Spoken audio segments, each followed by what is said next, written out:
माँ जी, ये इतना बड़ा मंगलसूत्र, इतनी सारी चूड़ियाँ पहन के जाना जरूरी है क्या? जरूरी है, अभी तेरी नई नई शादी हुई है। थोड़ा कम भी तो कर सकते। चुप तू, सब अलाउ होता है, जा। और सुन, बच्चों को अच्छे से पढ़ाना लिखाना। बहुत मुश्किल से तेरे ससुर जी से तेरी नौकरी की परमिशन ली है। जी माँ जी। बहू हमारी सरकारी नौकरी वाली है, इसका मतलब ये नहीं है कि स्कूल में नाक कटा देगी। टाइम से खाना वाना खा लेना और अच्छे से आना। ठीक है माँ जी, मैं निकलती हूँ। हेलो बच्चों, good morning. Good morning teacher. देखो, आज हमारा पहला दिन है, इसलिए मेरा पढ़ाने का बिल्कुल भी मूड नहीं है। मैडम आज पहला दिन है ना, तो हमारा भी आज मन नहीं है पढ़ने का।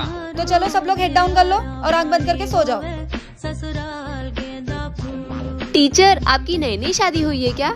ज्यादा बातें मत करो, सो जाओ।